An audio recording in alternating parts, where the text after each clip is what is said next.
a lot of the industry working together, trying to get all the oil and gas from point A to point B. Uh, I'm your host, Keith Stelter, trying to bring you a little bit of positive PR in the industry. And without further ado, hopefully, Rebecca's in the background.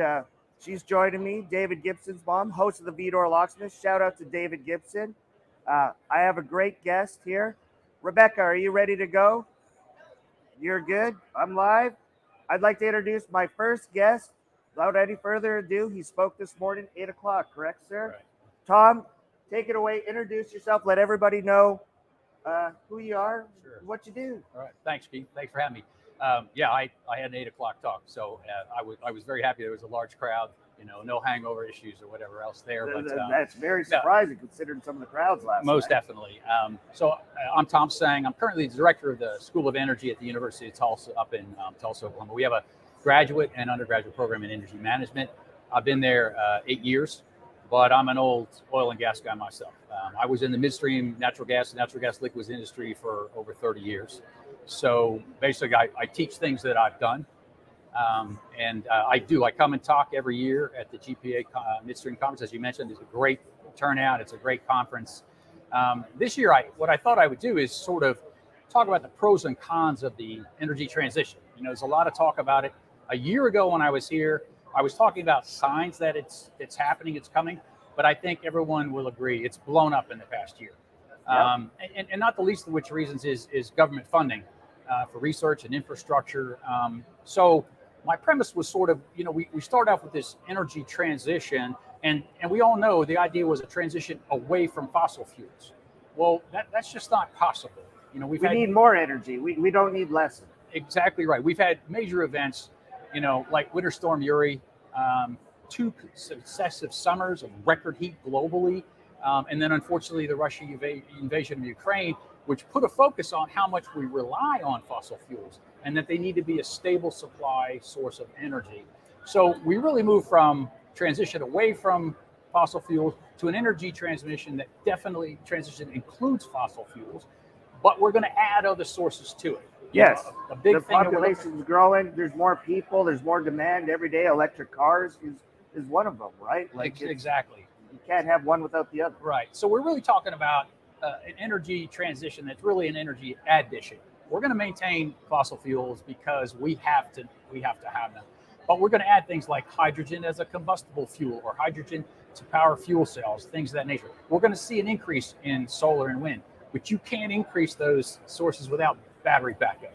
They're intermittent, so there's going to have to be growth in battery storage and those types of things. So I think it's exciting. The energy industry has always been exciting. The only constant has always been change, and we're on the forefront of a major change. I think we'll look back at 2022 as a key year where we stop talking about some of these things and we actually start to see them. Increased carbon capture and sequestration, increased carbon capture, utilization, and storage. Yeah, it's not 1984 anymore. The technology's out there that can be utilized. They're even getting more and more efficient to where they're cost effective.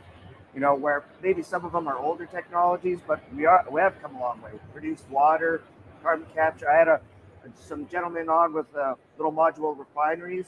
They can eliminate up to 95% of the emissions off of a small refinery. So Sure. Some amazing, innovations that have come along. Yeah, and if we can expand the amount of carbon capture sequestration, then the industry will have literally cleaned up its act. And because that's the biggest objection to fossil fuels are the greenhouse gases. And I think we're going to see tremendous progress in that area over the next 10 years. But yeah, we're going to have a diverse portfolio of energy. Currently in the United States, only 12% of the energy we consume comes from all sources of alternative renewables. And I don't know that the average person understands that.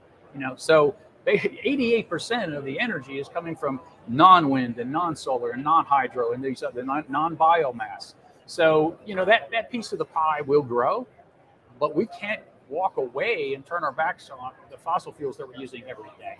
For sure. Like somebody I was talking to yesterday, we still use coal as a major source, right? Look how long coal has been around as an energy source, and we still haven't been able to completely eliminate it. So it's natural gas seems definitely part of the future here to stay, especially being here at the GPA. Come on down. We're in San Antonio at the River Center.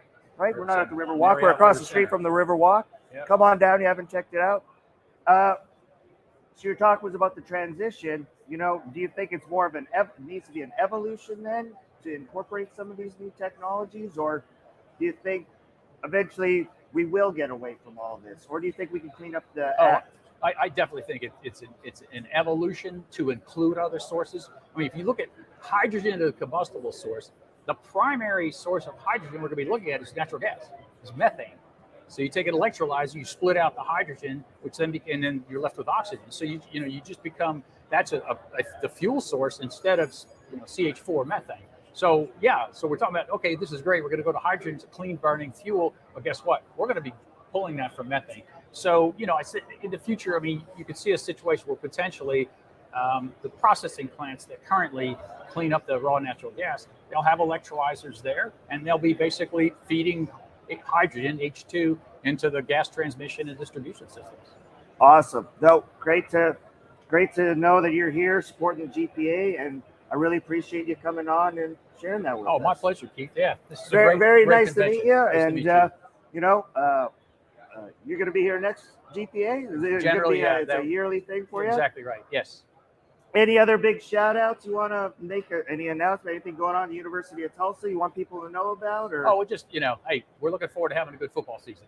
We're 1-1, so go Hurricane. Awesome. Thank you, sir. Appreciate it. Tom Tang, everybody. Thank you for coming on. I appreciate it. Well, having guests all day long coming here from the GPA. Give us a few minutes to set up. We got them lined up all day long. So once again, thank you, Tom. Recently, I was at the Sky High for Kids event, trying to make a difference in some children's lives, and I donated my hair here. So in the meantime, wait for our next guest. If I could, Tom, thank you. Take care, Keith. Thank you.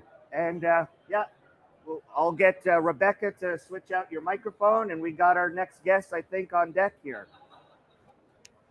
Sky High for Kids was a great event. They support kids with cancer, and I had the benefit of growing out my hair. I don't know if those out there recognize me, but I had my hair about down to here, and I went to bat trying to compete with another LinkedIn star, Mr. JP Warren, and together competing, basically pitting the Houston versus the Permian. I was able to, edge out JP Warren just a little bit. Between the two of us, we raised over $25,000. $13,000 was what I raised, a little over that, and won out the competition. So everybody out there that donated, Basin Fluids, Privateers, big shout out to Janie Snelson, my mentor, friend, who really helped go to bat, Jake Foster, Matthew Lovelace, his company, Lovelace Energy. Thank you so much for all your support and your donations. It really made a difference. That Sky High for Kids, I believe the Permian show raised over $800,000. So thank you to all the people that donated. Gentlemen, come have a seat. Right. Come on in. This is amateur video at its best, so don't worry. Nothing's messed up here. How's it going? Hey, nice to meet you. Very nice to meet you, gentlemen. Nice to meet you. Have you guys talked yet, or are we doing? Yep. 8 o'clock. 8 o'clock? Yeah, we had the hangover crowd. How did it go? Yeah, well, I think. Yeah. Excellent. Yeah. So I'll let you do your own introductions here because, I'll just brutalize positions, names, and then we'll go over, brief what you guys talked about. So take it away, Jake. Yeah, introduce yourself. Yeah, so my name is Jake Carrier. I'm a project engineer at DCP Midstream in our corporate offices there in Denver. And so I actually work for this guy right here. We're kind of focused on asset optimization of field and plants and digital transformation type stuff. Go ahead, sorry. Yeah. Do you want to talk about the paper? Or? Yeah, for sure. Yeah, so actually, I'll let him introduce himself first. Yeah, so I am Stuart Hoogwater. I have about 30 years of experience in midstream design, optimization, those kinds of things. Started at DCP 3 years ago. Okay. And I have the pleasure of working with this guy who's probably the smartest guy in the room over here. So. Excellent. It's great being the smartest guy. They have to listen to you. So go over your paper. What did you guys present this for? Yeah, So so there's a clip note. We don't know. I'm sure. Yeah, we will redo the whole thing right now. yeah, it's only 35 minutes. No, so I mean, the long and short is we do a lot of simulation work. That's process engineers what we do. So basically, what we're able to do is simulate one of our gathering systems, sort of digital twin, if you want to call it that, and so we're tracking via simulation all the liquid across our field and watching how it changes in real time. The goal is to do what we're calling condition-based picking. So I'm only running picking operations when I need to, and not just because it's Tuesday and that's what the schedule said. So our goal is to reduce the picking. So it's to reduce maintenance costs and then preventative, to make sure you're adjusting it before it happens, correct? The big thing is safety. Because the picking operations can be safety risk there. And also, you're usually blowing down the atmosphere, electrically, so it's emission savings. You operate in politically sensitive areas, so I don't want to do it there anymore than it's necessary. Excellent. No, like I was talking with Tom before you, it's not 1984 anymore. We have some great technology. This time the industry demonstrates it. The energy industry, in my opinion, has always been a leader. They innovate instead of always, following the crowd. It's unfortunate sometimes legislation forces the hand sometimes, but I think that's because sometimes we, could do better. We choose not to sometimes. So we need better PR and guys at the forefront like this. Ideas trying to make it a better world for everybody. Right? We need more energy, not less. So what else is going on at these? So you have this paper. How many plants are you guys utilizing now? Yeah, we have about 35, 40 plants actually into the system. So for every plant, we have a model running right now, as we speak 24/7. Oh, wow. And this gathering system that Jake worked on is one of our newer ventures that we went into. The plants, we are, I think, really well set up. We can give operations guidance all the time, and they can take a look themselves. Say, okay, so this is where we are, and this is where we should be. Are we operating optimal or not? And how, is there a number, like a tangible number you can put on, like how much this has improved? Has it saved 15% emissions or maybe 50% downtime? Is there a tangible number, or is it, not trying to spoil or proprietary? It was in the paper. So basically, we did, like I said, it's fairly new. So we're sort of coming out of a trial period, and we've seen close to 40% reduction in the amount of pigs we're able to launch into one particular facility. And so now we're looking at expanding that out. So yeah, it's not, to give you an idea, this is a pig that was normally launched twice a week, and we've been able to push it to, in some cases, 7, 8, 10 days. So you're having significantly longer periods, and so that's a lot less pig launches. Is that a significant cost savings as well? Not necessarily. Downtime or nothing? Well, it helps. Part of what we talked about too is avoiding downtime at the plant. But yeah, it's mainly approaching it from sort of the emissions perspective as well. Awesome. And then, of course, what you mentioned, the maintenance part, we haven't touched that yet, but it is one of the things we will be able to do. And, predict where are you supposed to get corrosion or hydrates or those kinds of things, and be ahead of the game rather than reactive. Was this something you guys developed in-house? Was there a third party help you as well, or just 100% all in-house development? Yeah, so we use software, like simulator software that is a commercial product. And then, but this model per se in the application, the way, Jake put the Lego pieces together is all, that was an in-house Awesome. thing. Is this something you're hoping other midstream companies will take as a good example on how to move forward? I think so. Yeah, I think so. Yeah, I mean, it's one of those things where, like you said, we got to fight on two fronts here. Where we got to make more energy, but also make friends in the process. And so, as far as I'm concerned, if we can launch less pigs in areas where people don't want to be seeing field operations and blowdowns, and we can keep the gas flowing without making people angry, then let's do it. I mean, let's have every operator.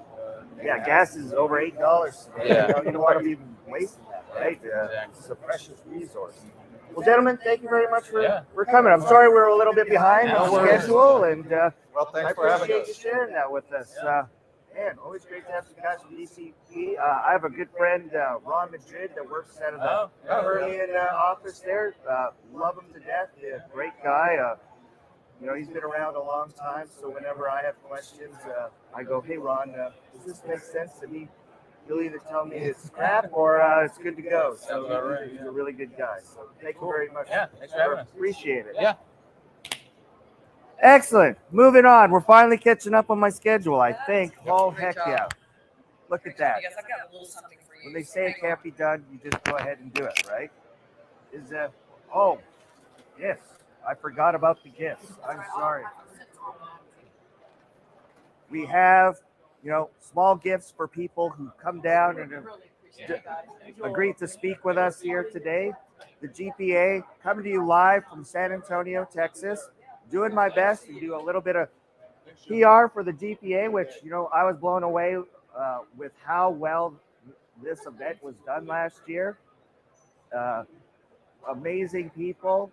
And it's, a lot of the conferences I've gone to, maybe there's more vendors than there is customers. This seems to be a very good mix of people really looking for solutions. And I've never been to the GPA. I highly recommend it, even if you're in the rentals. A lot of people like midstream, who traditionally work in upstream. I would highly recommend checking it out. Upstream companies do some of the stuff like vehicle maintenance. Come on down, the midstream companies do vehicle maintenance. They have rentals. They have site construction, just like well site construction. So there's all kinds of transferable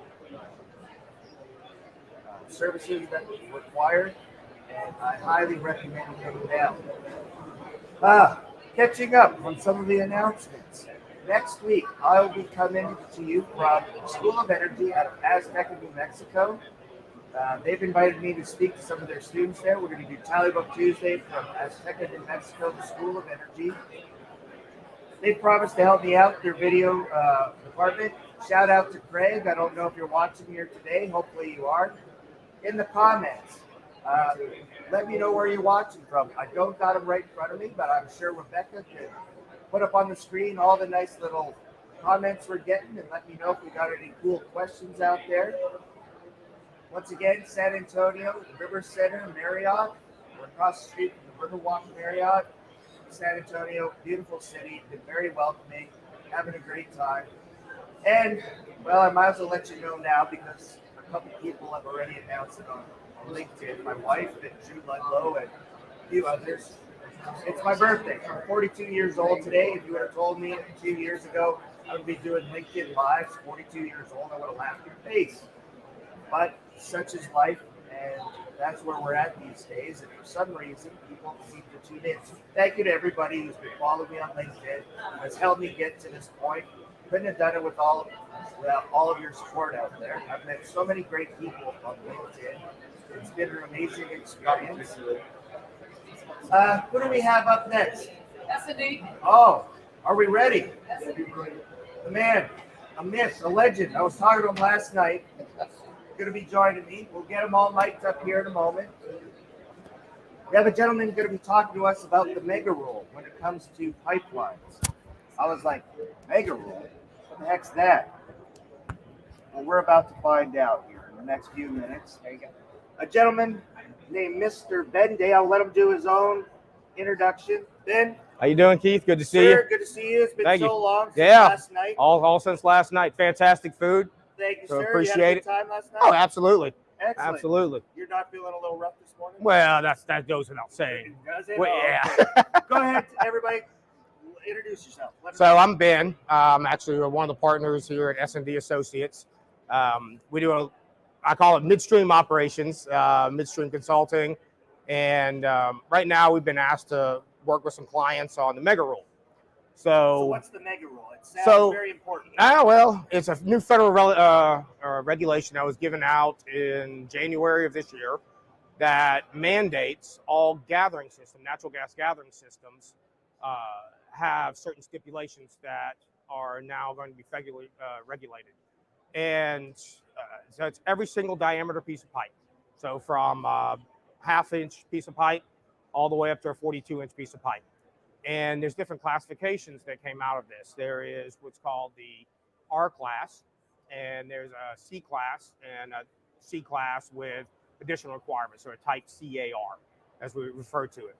And you may be familiar with the DOT classifications, Class A, Class B type, Class C pipes.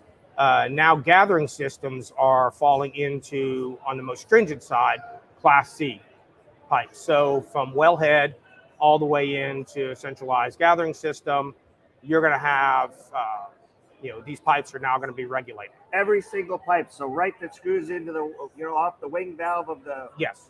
Wow. And so different requirements. So the requirements that were given were based off of diameter first and pressure requirements and MAOP of the pipe itself. So federal guidelines, or the federal regulation rather, no longer guidelines, stated that if you're an 8-inch diameter all the way up to a 42-inch diameter pipe, and you're operating at a pressure above 125 pounds of pressure, you are subjugated to a type C, potentially a type CAR, depending if you have a potential area of risk, high population density, things like that, with additional requirements.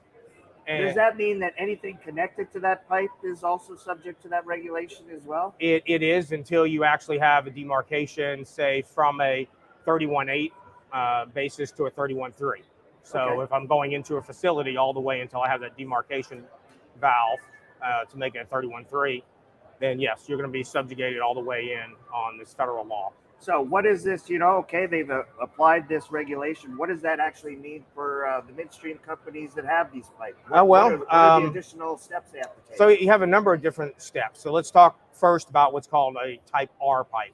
So a type R pipe is going to be all pipe that is from 1 inch all the way up, but it's operating at below 125 pounds of pressure. You're not in a PIR, potential area, impact area. And what you're required to do is you're actually required to monitor any leaks. So if you have a leak, you have to report the leak. And if the leak itself is cost $50,000, or memory serves right, it was about $1 million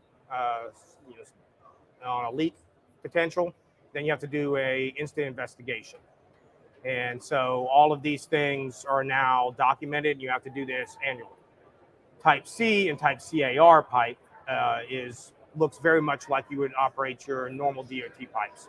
You're going to have right away. You're going to have a quarterly leak detection. You're going to have marking, pipeline markers. You're going to have any type of repair work you do is now subjugated to the PHMSA. Okay. Well, actually, any new work, new construction on repairs, things like that, you're now asked to do it to PHMSA's requirements as you would before. So no longer, you can just go out and fix it. Now you're having to go through. You have to go through a bunch of things. And there's kind of a kicker. So a lot of folks does this end up delaying a lot of these repairs and stuff, where because they could fix it, but they have to wait for certain regulations to be. Well, I don't know so much about the delay of the repairs, because we operate Class A, Class B, Class C pipes all the time. So it's not so much that. What's impacting you is now going to be cost and timing to be able to get certain DOT crews in to be able to do this. So I think you may see some issues on the labor side. Some other things that are impacting, though, is doing all the reporting, and then you're going to have to look at actually putting these pipes that are classified as type C, type CAR, on a cathodic protection, on chemical treating. So your actual operational cost goes way up. So you have some initial capital implementation costs, somewhere you can expect around $10,000 a mile to actually implement this. The capital put certain pipes on cathodic protection. They may or may not have been. And then you're going to see that continual cost of roughly $1,000 or so a mile annually. Leak detection. For, just generally things you have to do, from right-of-way clearing, cutting, sign marking, those sort of things. So it's definitely going to impact from the the operational costs quite a bit, moving to this standard, and then you have um, you're going to have the actual issue with the database now. So keeping up with every single leak in the system, and all of this being reported on an annualized basis. So it's driving up costs. This is a brand new rule. I imagine not everybody's in compliance yet, correct? There's No. a big rush to do so then? Yes, there is. So the mandate is that any piece of pipe that is greater than 12-inch, operating above 125, that falls into a Type C CAR category, has to be in compliance by May of 2023.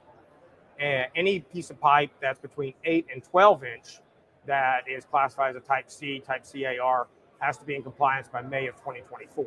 So what happens if it's not? Do they have to shut the pipeline down until they get it into it? Is it a fine? Is it like just going to create a lack of energy? There is some ability to go ahead and file for extensions, but it's on a case-by-case basis. So it's not just going to be a blanket ruling that, oh, we couldn't get to it, can we have 6 more months?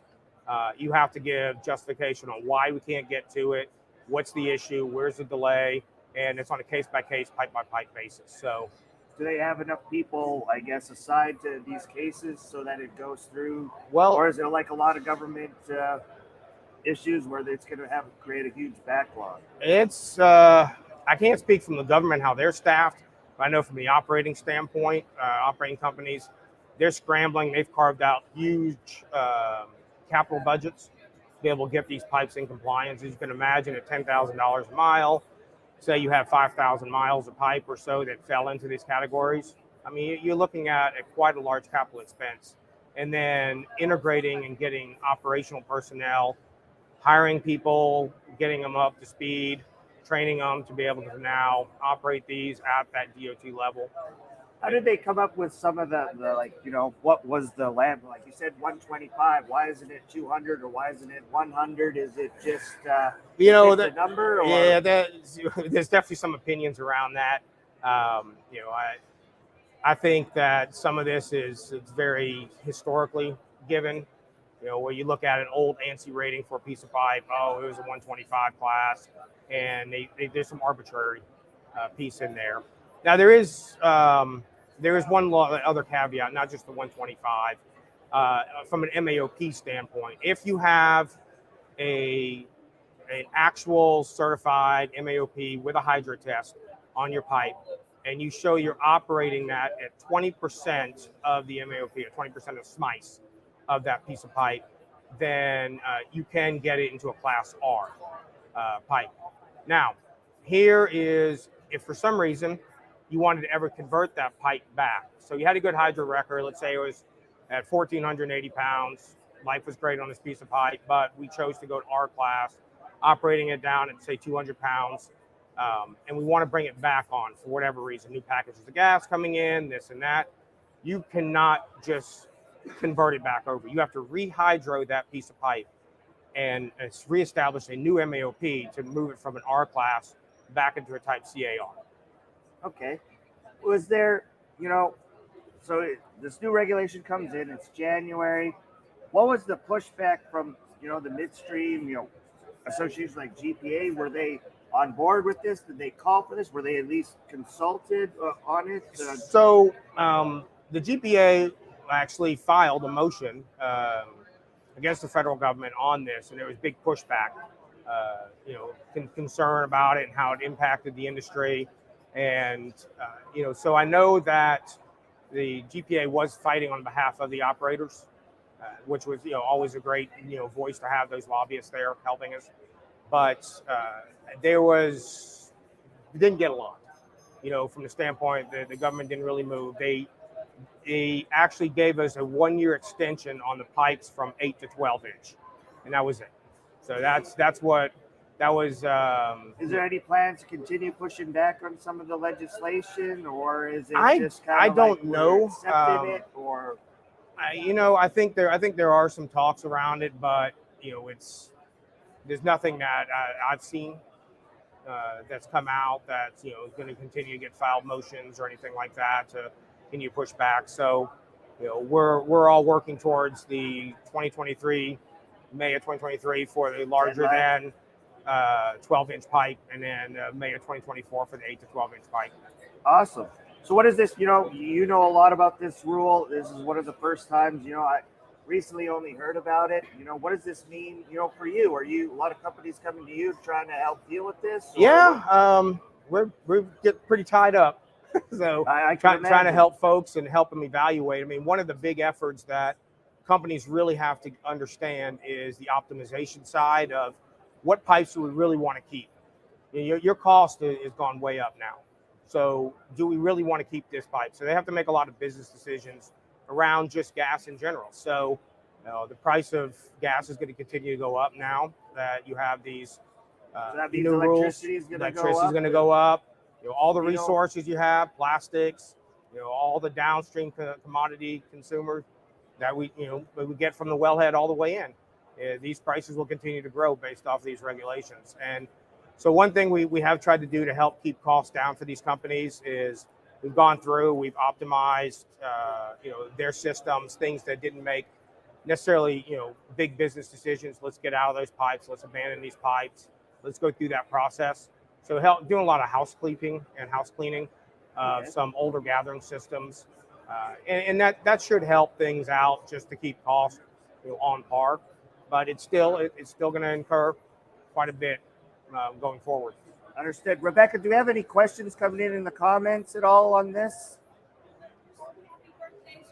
Oh, wonderful. Yes, it's my birthday. Fill up the comments with lots of happy birthdays. Perfect. If there's any questions on the mega rule, I'm sure Ben would love to tell you. Or are you on LinkedIn, Ben? Yes, I sure am. Reach out to Ben, and I'm sure you'll take a question or two. Absolutely. And I really appreciate you coming on. Appreciate you. Thanks a lot, Keith. Happy birthday. Time, man. Yeah. Appreciate it. Watch out with the mic. I'll let Amber or Rebecca get you hooked. Oh, we're good. You're all good? Excellent. Sit right there. Thank you. And do I need a break? I could always use a break, but at the same time, I see some other people ready to go here. I think Mr. Cody might be coming. Railroad Commission, you'll enter. Come on, or get a microphone on. Get Rebecca. Come on in. Yeah. Perfect. Oh, do them separate. Yeah. We'll quickly go over. If you want to mic them up, Rebecca, that'd be great. We'll see who's coming on here next. I'll let you know about next week coming from the School of Energy. Also next week on Friday. Oh, is it me? Am I doing bad? No, you're fine. I just need to move it around a little bit. Maybe it's just my voice is getting hoarser and hoarser, right? Just whisper. Next Friday, Social Octane, the Three Flags event coming from Midland, Texas, Canada, U.S., Mexico, food festival. Who knows who's going to win? I was Canadian. I grew up there, but I'm a U.S. citizen now, so I am cheering for the home team, but you never know. A few of us might be dressing like some Canadian characters out there. If you really want to find out, you're going to have to show up. But without further ado, I'll let my next guest introduce himself. Sir, nice to meet you. Wesley Wright. I'm the Republican nominee for the Texas Senate District 20. Where's the Texas District number 20? Well, it starts in Nueces County, takes in the Port of Corpus Christi, comes west, takes in all of Jim Wells County, Brooks County, down to McAllen, Edinburgh, Hidalgo Excellent. County. What's the approximate population of the district? I believe there's about 900,000. Wow. What got you into running? Well, my wife and I had prayed for change in these politicians' hearts, and consequently, we weren't seeing it. My wife said, "Why don't you do something about it?" So, isn't that the state of the world we're in? If we want something done, you're going to have to kind of step up, you right? better do it yourself. And so, when did you start campaigning? About December. And how's it been going? How's the reception been going? The reception by the general public is great. We've had nothing but an outcry from people for help in changing what's going on down there and changing what's going on in the whole state, possibly the whole country. So you mentioned Corpus Christi is in. Yes, it is. We have I work for Arc Energy. We build some process equipment. We have a great facility out of Corpus Christi. Maybe I'll get, maybe you could swing by there when you're on your next trip to Corpus Christi. I'll have the guys that I'm sure they would love to welcome you. No, I appreciate you. So, who's in, who's the representative of there right now? And, well, what are they doing wrong? It's Texas. I thought everybody in Texas was great. You thought everybody was. I'm not here to degrade anybody's character. But what do you think you can improve on then? What can I improve on? Well, there's voting record. That the man I'm up against, and this is off of the pipeline and oil and gas industry, but the man that's currently in office there supports a lot of ideals that don't fall in line with my Christian values, like supporting transgender identities, LGBTQ, abortion. Supports critical race theory being taught in school. I brought his voting record with me if you'd like to see that. That really was the driving force in what the reason I ran against him, or am running against him. As far as business, what's your background? I'm a real estate broker. I sell farm and ranch real estate across the state of Texas. And Perfect. So I own some minerals. I have some oil and gas leases. Consequently, the oil and gas industry is near and dear to my heart. Where do you call home? Down in Robstown, close to Corpus. Robstown, that's exactly where I would have said Robstown, but that's where our facility is. It. Great. Yes, sir. Awesome. So you're up here. Matt Cody got you up here. He's the president of Oil and Gas Workers Association. How did you get hooked up with him? I met him at a convention in Houston a couple of months back. So we've developed a great relationship there, trying to do what we can to promote the oil and gas industry, all the while protecting the oil and gas industry. Yep. And, a lot of that too, I believe, as well, is hold ourselves accountable as well, because, it's all about perception. It's not 1984 anymore. We can do a great job, exploring for oil and gas and stuff. We have great technologies to take advantage of. We have a lot of industry experts and stuff. So as long as, our industry is willing to do that, I think, we're not going away anytime soon, no matter what anybody says, right? We need more energy, not less of it. We need more energy, and we're blessed here in Texas to have the availability to go after that energy. And, I come across some landowners from time to time when I'm selling property, because the minerals aren't always with the surface. So consequently, you've got people who own the surface that don't own the minerals, and then they've heard horror stories in the past about how the oil and gas companies treated them with one in particular deal, drilling. And I try to tell these people it's not like that anymore. The oil and gas companies want to work with these landowners, and they do a great job of it. And they protect the landowner, and they protect the land as well. So you're right, it's not 1984. We've got a totally different look at what's going on in the oil and gas industry, and they're very conscious about the environment, and we need people to be educated on that fact.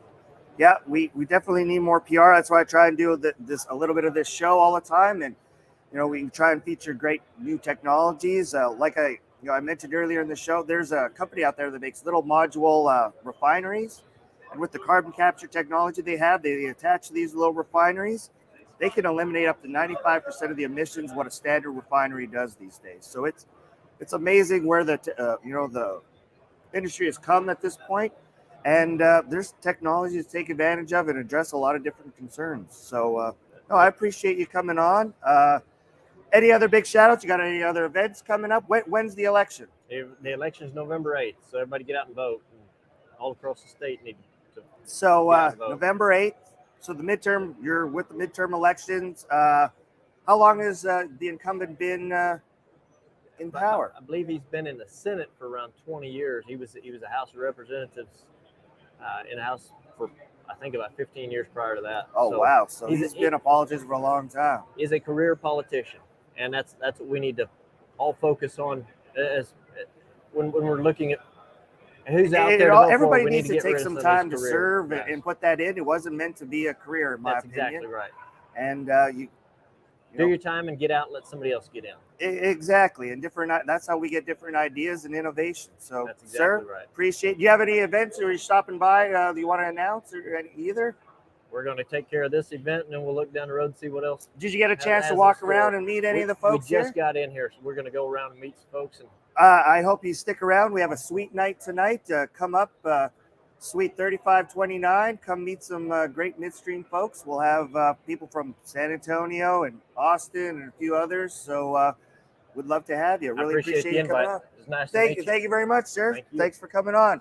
We'll have our next candidate here coming up in a second, right? Is that who we got next? Excellent. You can tell I'm half lost at this point, but that's all right. It's amateur video at its best. I'm sure only 1 or 2 people are watching. Yeah, if you want to take off your microphone and pass it on.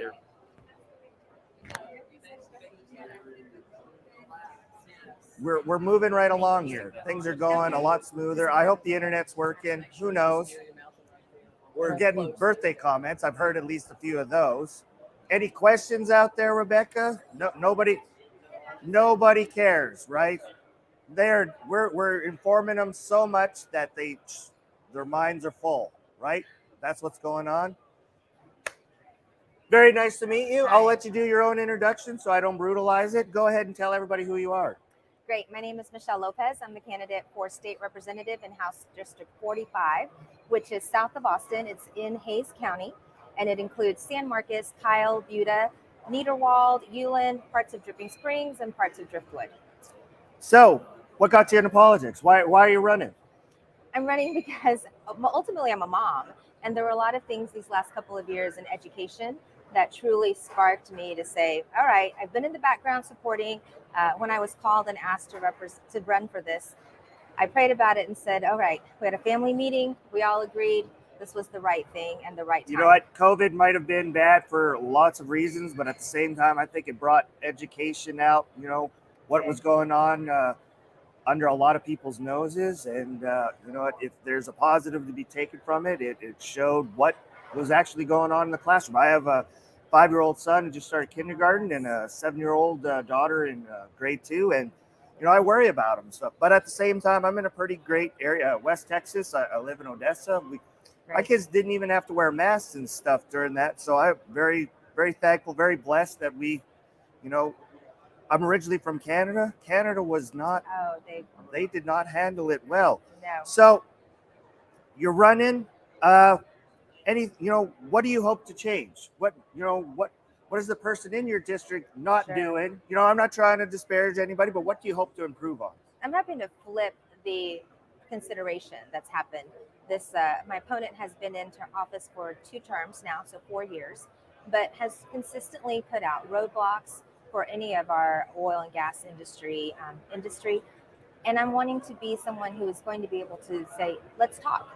I understand how important this is. This is the backbone of our economy here in Texas. It's very much about anywhere in the world, right? Yes. If you got oil and gas, you're sitting pretty, right? And absolutely. I keep saying it's not 1984 anymore. We can do this cleaner, and absolutely. Maybe not your small mom and pop oil company can afford all the maybe bells and whistles that some people want, but there's companies out there willing to, with prices the way they are now. There's no reason they can't do it as clean as a whistle. It really isn't. There isn't. And there is an important pipeline that runs through the House District 45. Excellent. So, we love pipelines at the GPA. Yes. So I'm very much interested in ensuring that we continue those conversations, that we really do the support. That pipeline was really important during Hurricane Uri for us in that district. And so those are the things that are different from what the position has been the last 4 years that I would bring into the office to have an open door, but really understanding how it's important for our economy. I served on city council, and 2 of those years I was chair of our economic development committee. So that, as well as being a small business owner myself, I recognize there's a lot to what we need to encompass and we need to support so that our local economy and our state economy really flourish. What has the feedback been for you, so far? What have people said? What have they liked? What have, share what they didn't like?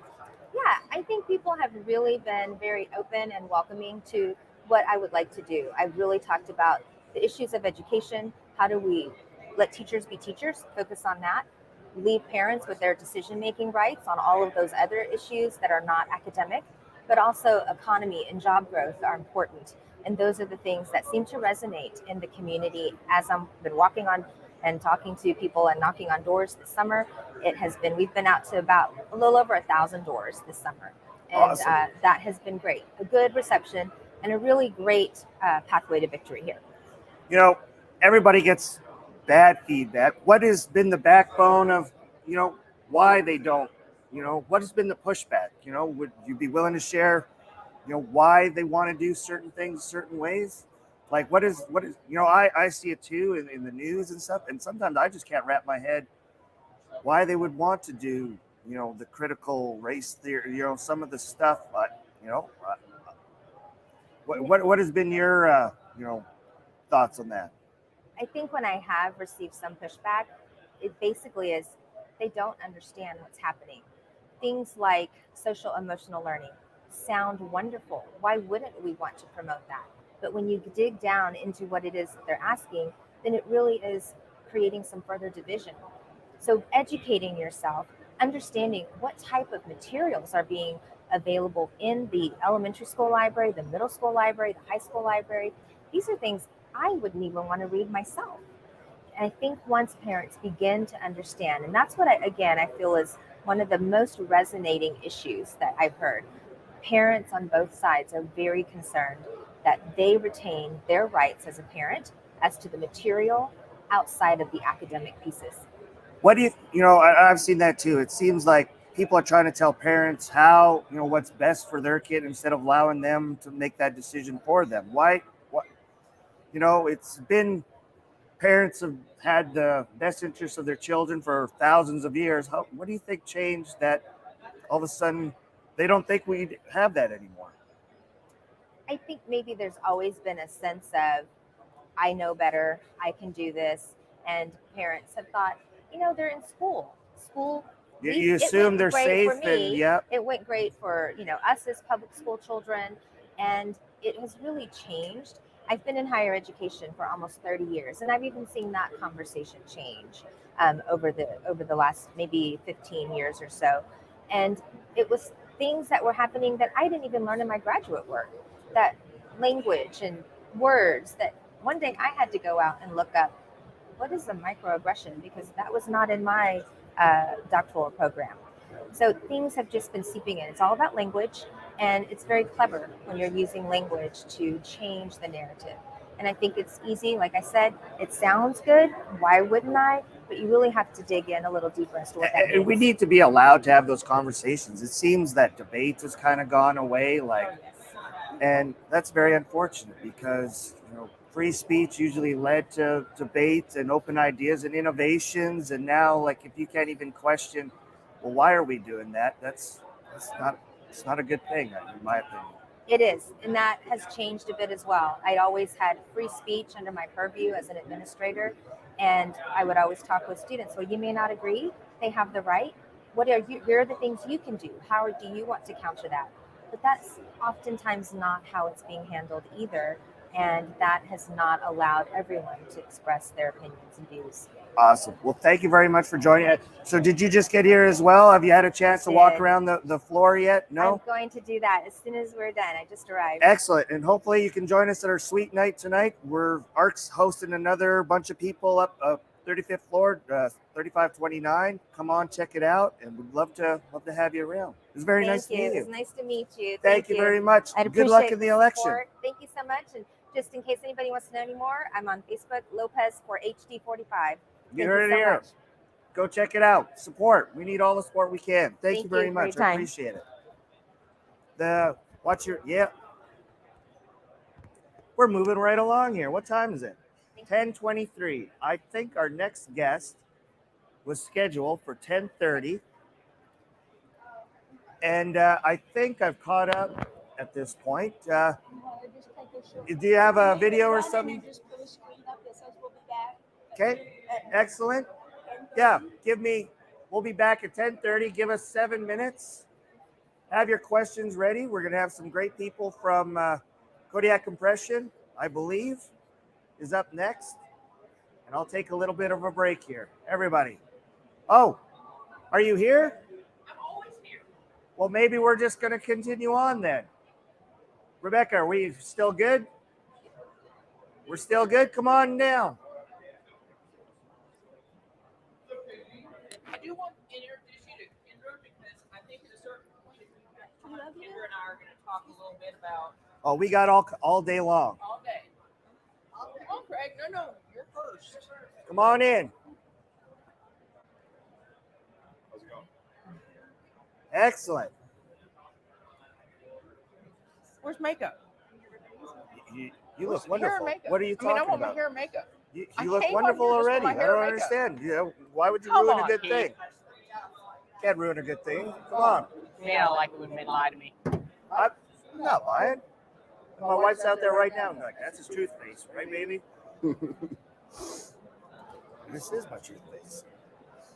Everybody, I want to welcome Kathy Norris, Kodiak Compression, and Craig Collins, Kodiak Compression. Go ahead. I want you to do your own little introductions here. Let everybody know a little bit about your background, where you're coming from, and we'll get into a little bit about what's going on. Right. Craig, why don't you go ahead and start? Sure. My name is Craig Collins. I'm Executive Vice President and General Counsel at Kodiak. I've been at Kodiak since August of 2011. So before we set our first compressor on the ground, so it's been kind of a whirlwind journey over the last 10 years. I will say I'm an accountant and lawyer by trade, or by education, so I'm basically the worst person imaginable. But from that perspective, I've been kind of working with Kathy a lot over the last year and a half, specifically some projects we have on the ESG front. So, we're here today to kind of talk about that, obviously, and talk about any general oil and gas topics. Kathy Norris. Kathy Norris, Kodiak Gas. I've been fortunate enough to be with Kodiak now for almost 5 years. Worked with all the guys at Kodiak, though, before that, selling them engines, packages. And a couple years ago, Kodiak was like, well, we really want to do something bigger and better when it comes to let's just not set contract compression. Let's see how we can make a change in our industry and help our industry. So we've been looking for different innovative ways to kind of be ahead of the game, to look at what are we going to do to make a difference to help our customers make the difference they need to make. Ed, so what did you come up with? What was your first innovation? Well, I'd say we have several coming. I can't tell you about all of them. No, but what can you share? The one that we can share today is EcoView. Oh. We are extremely excited about EcoView. So, to be honest with you, our attorney / engine head / he doesn't sleep, and the whole team all got together and said, how do we make something that can actually track our emissions and also basically be able to track our equipment and the health of the equipment? So it's basically the health of everything. So you have a great, like I&E, I guess, kind of for your sites, but you have it directly on your compressors then. Yes. Yeah. And it's real time. I imagine you could just log in anytime, and It's always tracking. Always. So Well, 3 I say o'clock in the always. morning, you can't sleep, and you need something to put you to sleep. You get reassured that everything's still turning. Yeah, for the most part, yeah. And I think one thing that we approach the situation in the sense that as an emitter, right, especially compression, it's the largest when you start looking production forward, right. Exploration is different. Obviously, you've got fracs and whatnot, but from a production standpoint, we, being stewards that we want to be, understanding that we're the largest emitter, being able to make sure that that's within the realm of what we call reasonableness, right? We're not of the belief that you're going to eliminate emissions, right? It's going to be a step-by-step process to get there. The idea, though, is emit as little as you can, as efficiently as you can, right, to move hydrocarbons down the pipe. So that's the approach that we took. So knowing that, we designed the system to essentially take what we call like a full snapshot view of the emissions coming off the compression asset, understanding that, if you track that, you track 95%, say it, give or take, from most of your sites because they're the largest emitter. So this is a new innovation. Have you rolled it out yet? Is this still coming out? How many? So you have rolled it out? Yeah. So we've rolled it out. We've got most of the contracts we have signed for the tech is in 2023. Okay. So we're in the process now, kind of ramping up what we call the support system for it. Awesome! Congratulations. Yeah, appreciate it. Great. Thank you. But yeah, we're really excited about it. Obviously, Kathy mentioned a bunch of other projects that we're working on, and from that perspective, again, a lot of traditional compression is kind of a niche, right? But we recognized a few years ago, in order to really take it to the next level, or survive is the wrong word, but to thrive, right, in an industry, you really have to take those like innovative steps or leaps forward. Hey, if you're not evolving, you're dying. Right? Exactly. Well, You know? if you look at even just 2 years ago when we started looking at this and doing this, and it was probably a little over 2 years ago, the whole focus was, what are our end users going to need? I mean, everybody wasn't, they were all trying to figure it out. We're still helping them figure it out. How do we actually be a partner? And with the IRA, with all the different basically rules coming into play, how do we help everyone to track that, fulfill that? That's kind of what we've been looking at. And Kathy brings up an excellent point. I think one thing that we noticed as we started the journey, and we were talking to our customers who are, oil producers, midstreams, variety in the space. What we started to figure out was a lot of people, they make pledges, right? Oxy's famous for its net zero pledge. Other companies are trying to reduce their carbon footprint.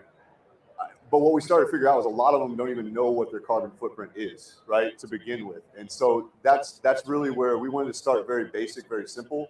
Start there, and then you can make a plan on how you want to either reduce it, eliminate it, offset it, or whatever the case may be. Arc Energy, we like to feel like we're pretty, been doing a lot of, this ESG or this transition stuff for a long time, because we recondition a lot of vessels. Like when I first came on board about a little over a year and a half ago, I was like, man, don't you guys realize like you're a big recycler? Like you're pretty much a green company. And they were like, you're right. If you take a 10,000 pound vessel and you recondition it with our R stamp and you send it back out to the customer, not only did you not, waste that and, have that steel, just rusting somewhere, but now you didn't have to smelt new steel, right? So you've saved, if it's 10,000 pounds, it's approximately 20,000 pounds in CO2 that you've saved, right? Like there's calculations. So any part, compression, all has its part to play, I believe.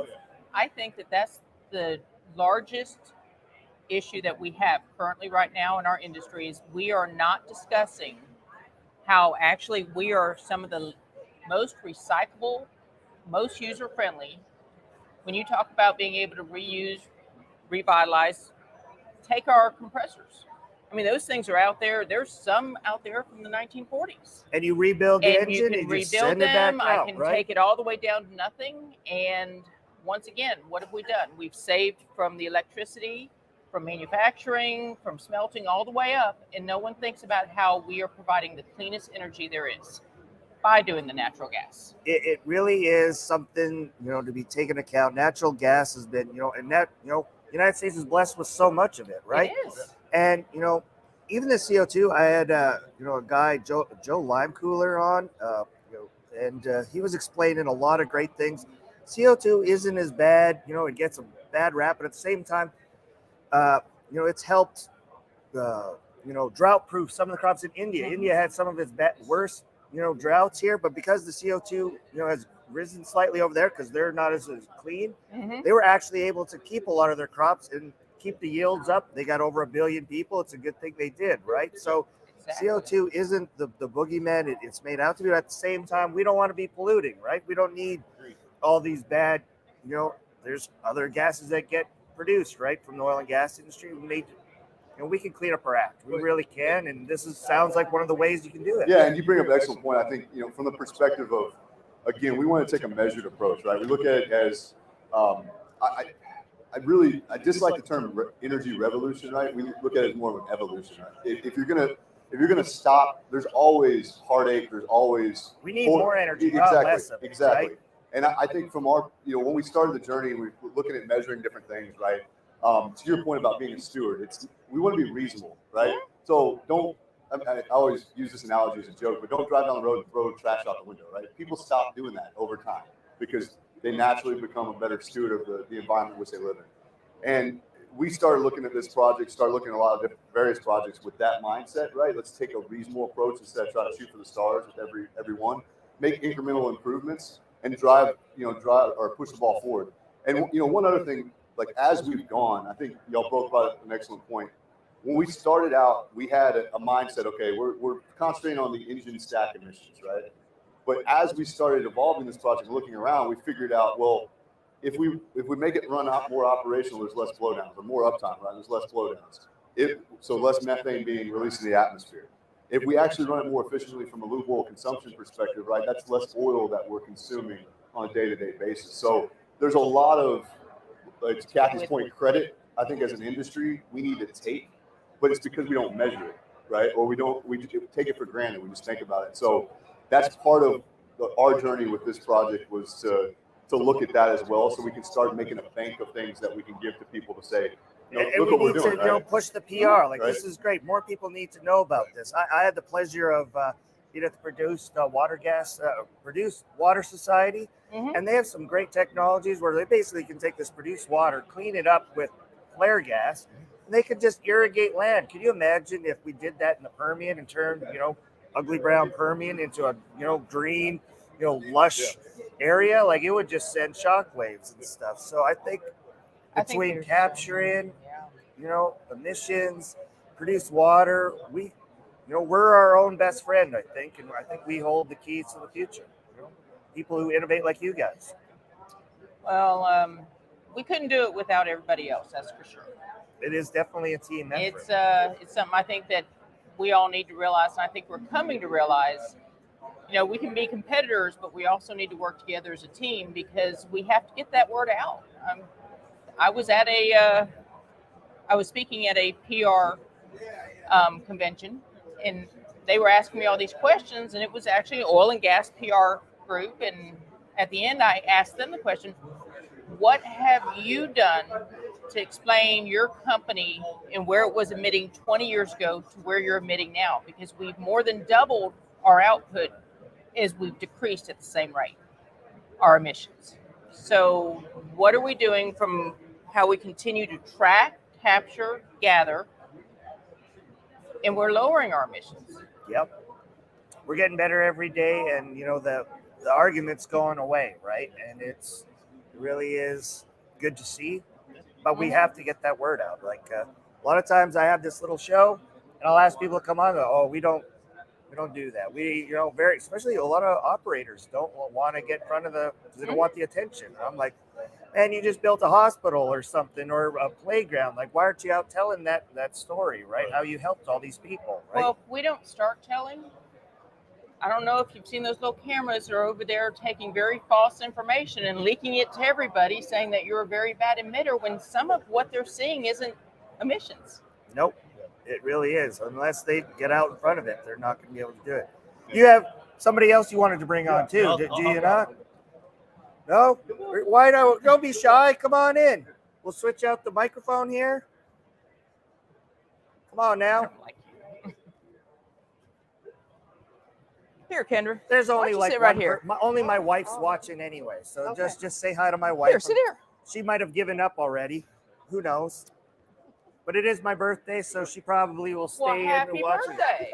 Thank you. That's all the comments we're going to get today, is just happy birthday comments. But I'll take it. I look pretty good for 32, right? Exactly. I'm 42. No. But a guy could always hope, right? So go ahead and introduce yourself. I'm Kendra McGregor. I'm with John M. Campbell Petroskills, and I'm friends with Kathy, and I work in the reliable energy industry, i.e. oil and gas. I'm very passionate about our industry, and I love advocating for what we do, because I believe in what we do. We supply cheap energy to poor people. That's what we do. Yeah. Well, no, I mean, I don't know if you know this, but one of the reasons why America is so strong and rich is because we have cheap natural gas. They're a major blessing. Yep. And you took advantage of it. Yes. At $8 a million, that's not it's not so cheap anymore. No, it's not.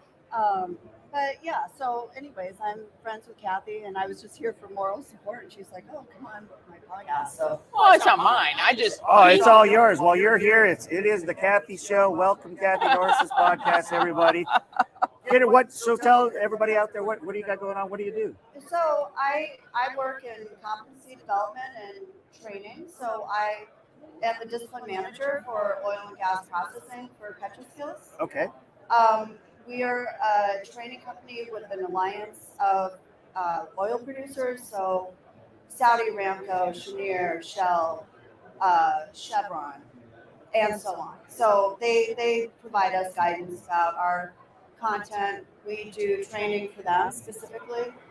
And then I'm an instructor. I train and I'm passionate about energy and I do a lot of white papers on This the is why I topic. wanted you two to meet, Keith. To be honest with you, Kendra underplays a lot of what she does. It sounds like it's very humble. She does a lot of white papers. She is probably one of the most passionate people I know in our industry right now, to where she will go toe to toe with the facts. And I love that. I love the fact that we love our facts, though. And so some people just hate it because it's very inconvenient when the facts don't line up, right? Well, I mean, and the thing that's really troubling to me right now is the facts. And you look at what's happening in Europe. And, you know, when you talk about 70% of their industry is at risk of failing as a result of the industry crisis, and how many people are going to lose their jobs? Well, how many people are going to make it through the winter? People through the winter. And that's, you know, it's unfortunate. But I think it's going to take a major catastrophe like what's going to happen in Europe. And when they have a family that froze to death on the BBC come January, it's going to be very sad and tragic, but I think that's the only time you're going to get people's attention. Well, the new prime minister just legalized fracking. I mean, it's a step in the right direction, but I think in the UK they have challenges. Yeah, but they aren't. You see some of the pictures of people posting their power bills. You know, it's not just heating, it's the power, right? One lady had a coffee shop, and her bill for a month was over £9,000. How's she going to run a coffee shop with $9,000 a month? So if you start looking at, so even from a manufacturing standpoint, look at everybody that's now saying we've got to leave Germany. BASF. And major steel companies. Exactly. I mean, so it's going to be. I just had a vendor of mine tell me, "Oh, well, we fixed this issue. We're going to start building. We found another vendor over in Germany." And I started laughing, and I said, "Right now, I can't afford your piece of equipment at all because it just increased." And they were like, "What?" And I'm like, "You're not keeping up with the news, I man." don't think they understand what is really happening on the ground. And I guess the other thing that really disturbs me, I don't know if you know Carl Gerdes, he just gave a paper on carbon capture and sequestration and why it's needed. But Emerald did a number of studies doing a one-on-one cost comparison of reliable power generation using natural gas combined cycle with carbon capture versus solar or wind, including the capacity factor and including battery storage, and it's over $1 billion for a 100 megawatt plant. When you look at the total installed cost, and that's what people don't want to talk about because they don't want to hear it. And it's like, look, despite the fact that we have this IRA, you can subsidize anything you want, but if it doesn't make thermodynamic sense, that's the problem. You can throw as much money at it, and if it doesn't produce energy, you know. Well, and that's what's happening in Europe. I mean, look at they spent trillions of dollars on wind, and it's not performing. Did I tell you she's passionate? Yes. I feel the same way. Like I've had some great guys on. You know, gentlemen from Polaris, they have a little module refinery, and basically it's small enough, like you could take it right to the source, hook it up, and with their carbon capture technology, like, and it's not, you know, carbon capture has been around for a little while. They're basically eliminating up to 95% of their emissions compared to a traditional refinery, right? Like it really is. Today's technology is amazing what we can accomplish, right? And clean up the act and produce energy at very, very reasonable costs in comparison to. And I'm not saying we shouldn't work towards some of the renewables. We need more energy, but let's allow them to evolve on their own to where they finally become financially they make sense. They've been trying it since 1970. It's been over 50 years.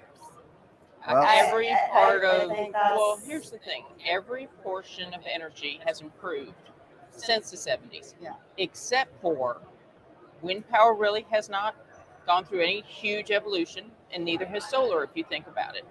They still cannot be recycled. They still actually cause a lot of issues when it comes to you are destroying the earth. Through the mining and stuff, but you know what? We could say we that can do this all day long. You know, oil and gas has its, you know, setbacks and old boogeymen as well. So at the end of the day, you know, we need more energy. What I would hope to see is that we start doing better outreach, starting at the education level, like in elementary schools and in middle schools and high school, so that people understand, where did that tablecloth come from? How did I manufacture this chair? Where's the carpet? What pharmaceuticals or the medical industry? I mean, It all starts with us too, right? Like my wife is in you know, the cold chain world. They manufacture gel packs, and you know, she's just amazed on some of the stuff we've presented. She's like, wow. And then she tells her family, they're not an oil and gas family, but you know, it starts at home. We need to tell the people, you know, our relatives who aren't in the industry, so that they can go and tell other people. And you know, if you can't convince, you know, the people around you that what you're doing is okay, it's going to be pretty hard to reach out to, you know, complete strangers, right? Yeah, exactly. Absolutely true. But I think that's where, you know, if we could start telling our good story, I think that's what better. That's what we're doing right now. I was about to say, and you need to listen to Keith, because he does do an amazing podcast and discusses a lot of those. I try to. I'm just going to have to, you know, I'm just trying to keep, you know, get on full time. You know, just keep my job. So that's what I'm all about. Jason, you know, Jason, we always want him here to keep his job. Yeah, just try to get on full time, Jason. Anytime. You know. So thank you very much for joining you guys. us. Thank you. It's very nice to meet you. Good to see you again. Are you coming again tonight? Are you around? I've got a dinner tonight, but we'll try and stop by. But tomorrow morning I'm speaking, so I cannot stay out late. No, definitely not. What could possibly happen or go wrong? Right? Yes. You know, you never know what could happen. Very, very nice to meet you. Who? Do we what?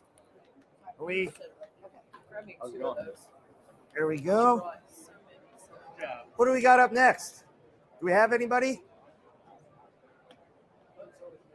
What time is it? 10:46. I think we got a little bit. Oh, let me see here. Hey, we had some guys, but they had to leave. They said they're going to circle back. Okay. Sorry, I spoke to Mom. No, you took up your time. Absolutely perfect. Well, we have a lull. Yes? Cybersecurity. Let's find out. Let's do it.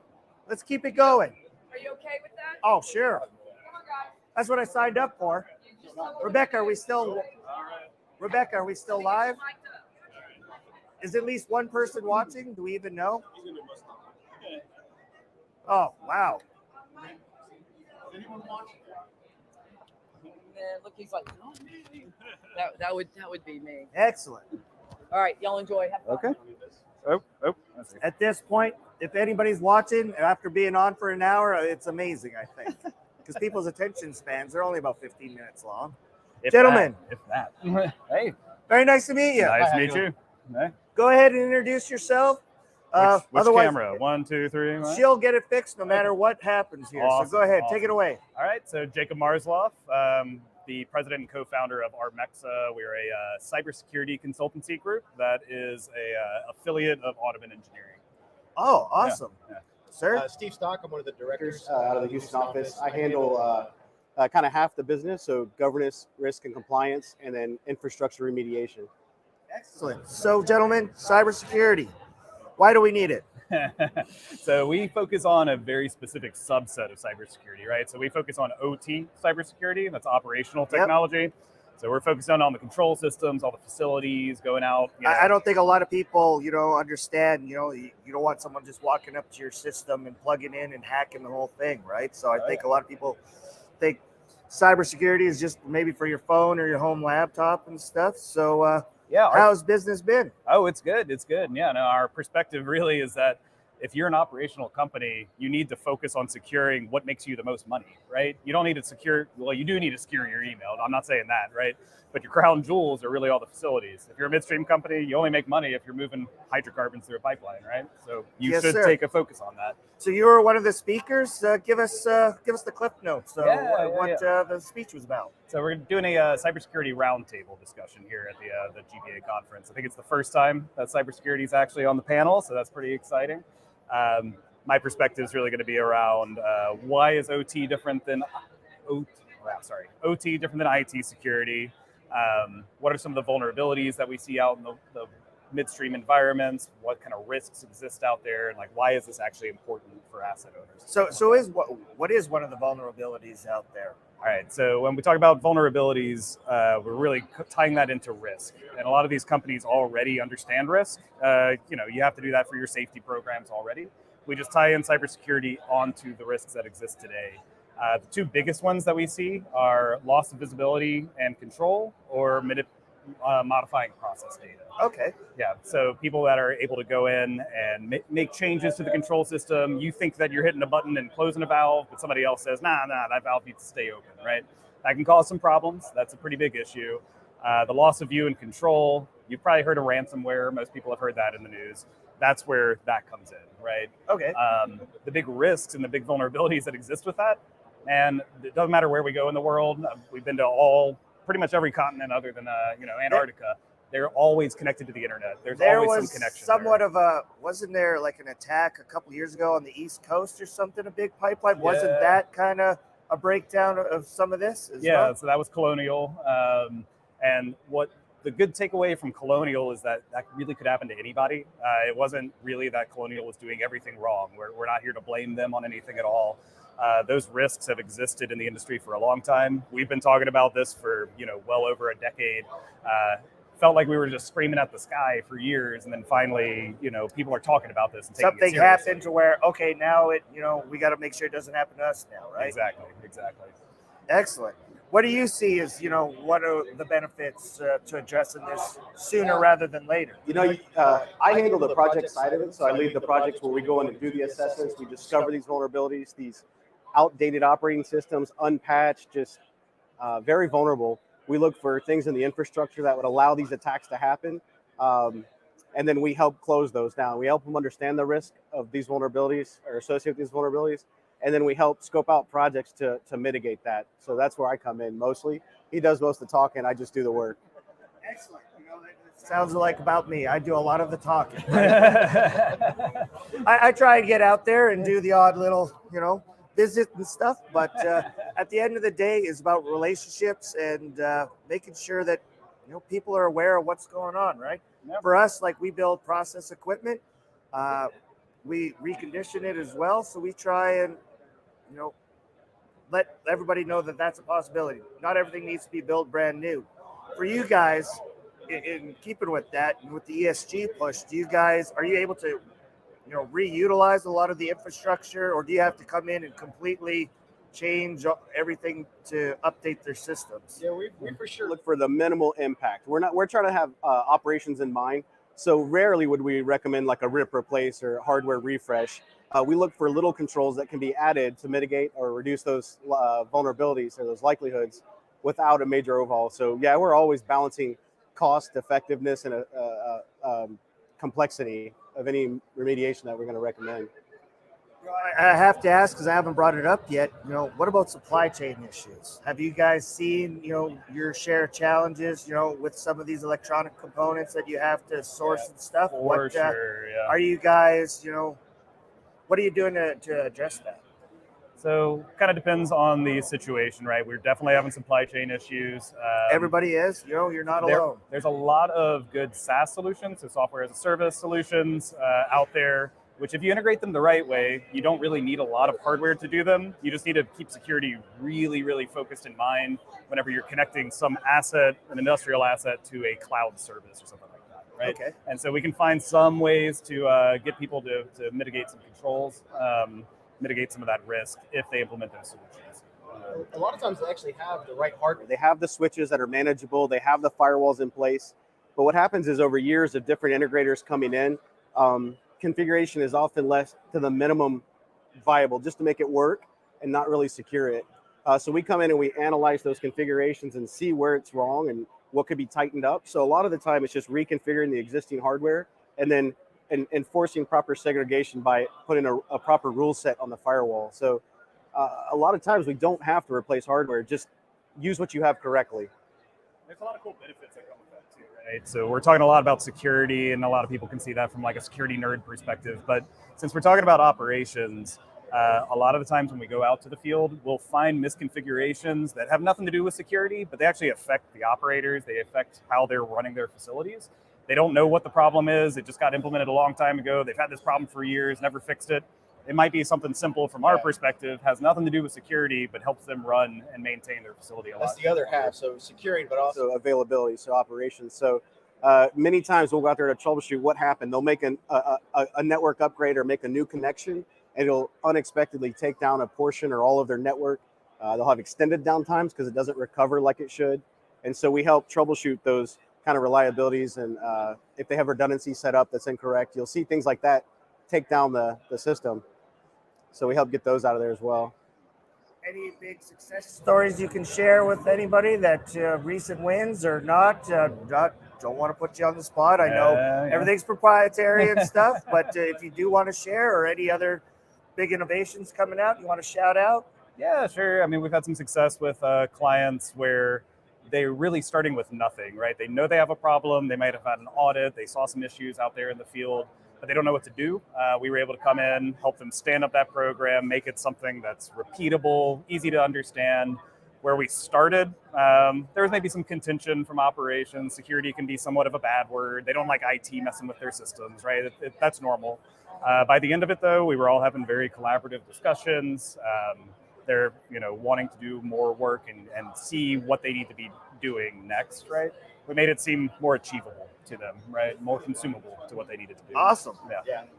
How long have you guys been doing this? Sorry, once again.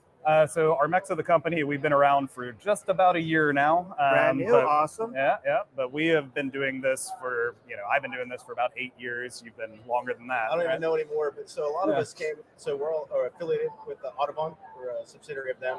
And we were, a lot of us at the previous venture that Audubon had called Cimation. So a lot of us have been working together for 10, 12, 15 years, just in different ways. Awesome. Perfect. Well, gentlemen, it was very nice to meet you. Yes, sir. Thank you for stopping by. Yeah. Sharing with everybody. I hope you enjoyed the show. Are you guys sticking around tonight? Yeah, we'll be around. Stop by the Arc Energy Suite, 3529. Awesome. Love to see you again, man. All right. Well, appreciate it. Really appreciate it. All right. Cool. Cybersecurity, operating systems. You don't think about it, but you definitely need it. You don't want someone to come and shut your valves on you, ransomware. The Colonial, you heard that shut down. They were running out of fuel up north. Crazy things. Where are we at? Is that Mr. No, that's not our next guest. I think we're going to take a little bit of a 5-minute break. Stay tuned. We're going to stay live. Check us out. We'll be back in 5 minutes, everybody. Okay? We ready to do that, Rebecca? Oh, it might be, but that means we'll have more guests here. I'm going to take a quick 5-minute break, everybody. We'll be back from the GPA live from the Marriott River Center in San Antonio, Texas. Valley Book Troubleshooting, bringing you the GPA. Be back in 5 minutes.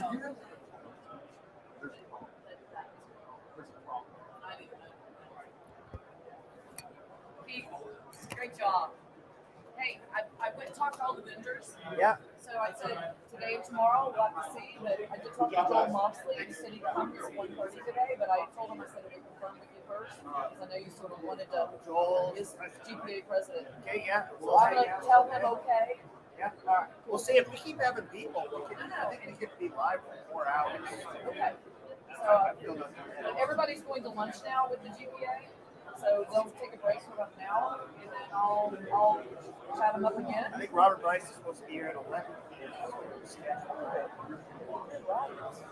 Let me see if I can get a hold of him. Yeah, go. I'll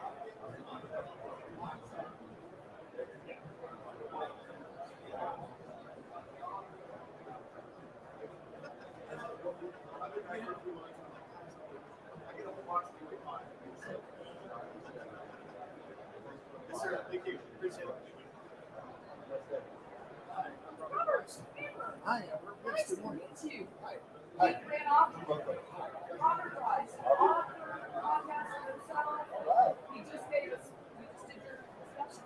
No, Oh, that you're doing later. Yeah. So, excited. no. We live in a perfect world, so it's nice. Yeah. Energy transition. Oldest winter since World War II. There it comes. I tell you, as soon as they put the dying kids on there, because of hypothermia, the LNG is just going to start flowing.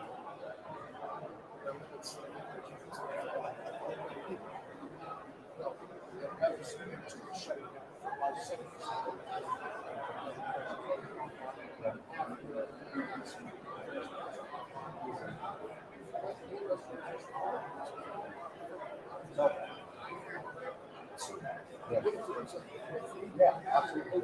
Yeah. Where are you from? I was originally born in Oregon. I got to Texas as quick as I could. I worked with art. I'm a local strategist for that. I developed gas all over the world. Yeah, chase flares and that kind of stuff. Try to help. I developed all the wells in Israel, gave them energy. Next 30 years. Global. Very neat. I developed an open service.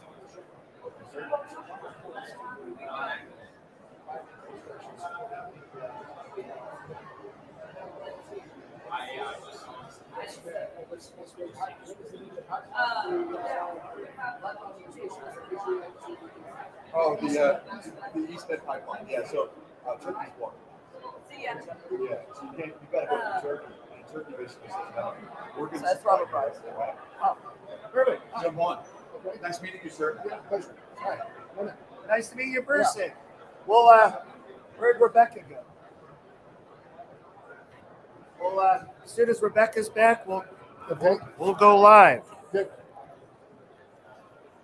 She'll get you hooked up with a microphone. Okay.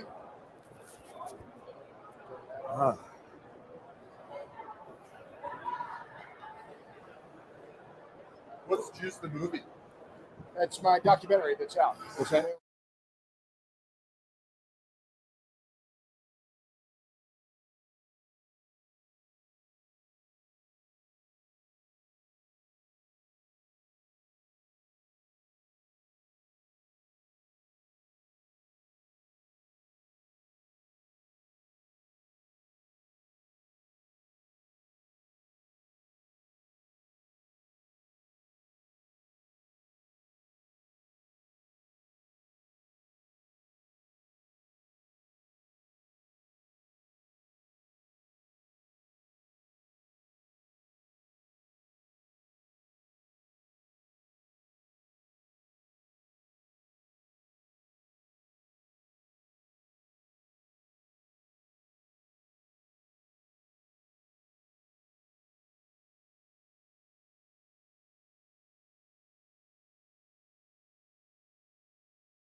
First was pretty good. We had some congressional candidates and stuff. Are we? Yeah, we can be ready. Sure. Give me the signal, and we can be like, "Oh, we're back." I am already live. We're talking. Why not? It's as amateur video as it gets, right?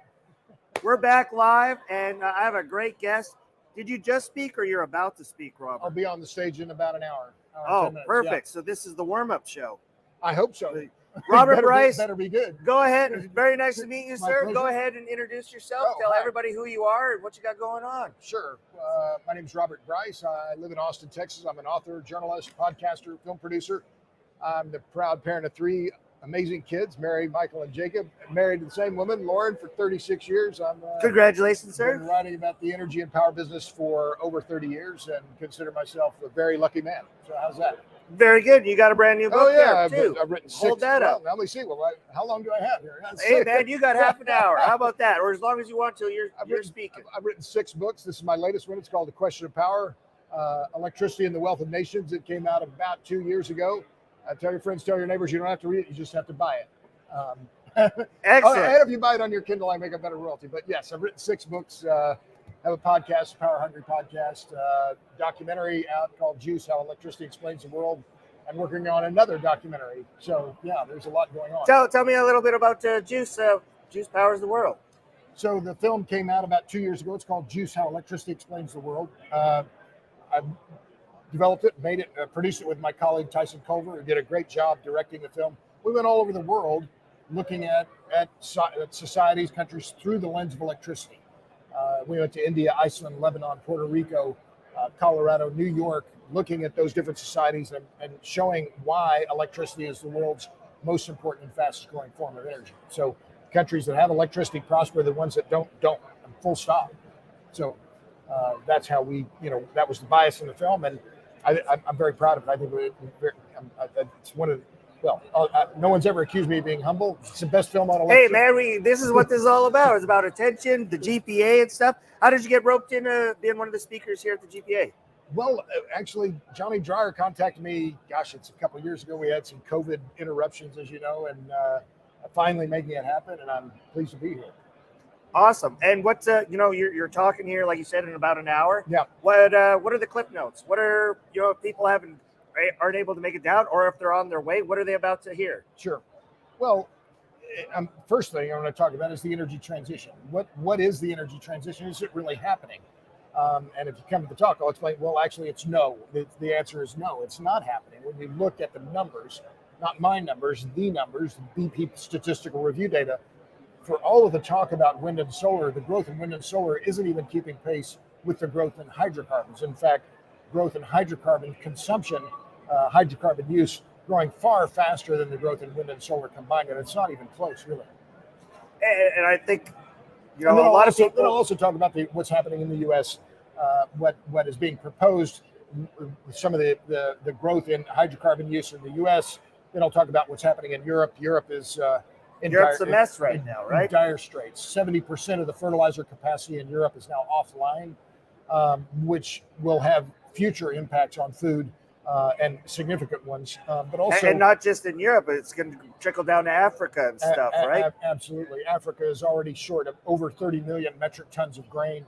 So this lack of fertilizer will mean less food production in the future, and that's very worrisome. But also half of Europe's aluminum and zinc smelters are already offline. They can't stay in business because they're facing energy prices this year that are 10 times higher than what they were last year. And it's only going to get worse into winter. How are they addressing this? Or are they it'll work itself out? Is that because those kind of issues are starting to pop up here, right? Sure. So we're going to learn how they deal with that. Well, I think it's very clear. I mean, Europe is trying, and the European Commission, the countries are trying price caps. They're trying to reduce demand, and those price caps don't work. They've never worked. They won't work. Trying to put a price cap on Russian oil, Russian gas, this is going to fail. Just full stop. But that's the effort of the moment, right? But the other part of that is to try and limit demand. But they're going to have to start drilling. And the UK, fortunately, there's some good news there. Just last week, Liz Truss, the new prime minister, said she was going to repeal the fracking ban, I just heard that. And she did. So they need to get a bunch of roughnecks and tool pushers over there and start producing, right? But it'll take a couple of years. I mean, there's no way that they can rush this, Keith. It's going to take time. It took them a long time, years to get into this mess. It's going to take them years to get out.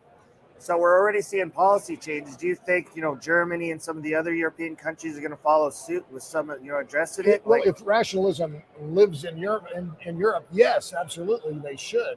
And there's been some rumblings that Germany might do that. But what's holding them back right now? Is it just? I don't ask me to explain Germany. I can't. I mean, they can continue to make bad policy move after bad policy move, including the shuttering of their nuclear plants last December, and they're still kind of on the fence about the nuclear plants that they have now. I think they're going to keep 2 of them operating. But remember, what's happening in Europe as well is a rush back to coal. In fact, it's happening all over the world. And we talk about, this is another point I'll make today, is that we talk a lot about oil and natural gas prices and how they've gone up. Well, the price of coal globally has gone up eightfold. The Newcastle marker out of Australia. I don't think a lot of people are even aware that that has happened, right? We're so worried about oil and natural gas, we don't look at that. And those prices have gone up a lot, right? So what? Oil's driving up electricity, oil's tripled. Nat gas has quadrupled, something like that. Coal prices are up 8x out of the Newcastle. There's a Newcastle marker in Australia because China, India are rebounding, coming out of COVID. Now, some of those prices have cooled a little bit, but still, today I just looked this morning. The marker at Newcastle for Newcastle coal is over $400 a ton. It was $50 a ton at the beginning of last year.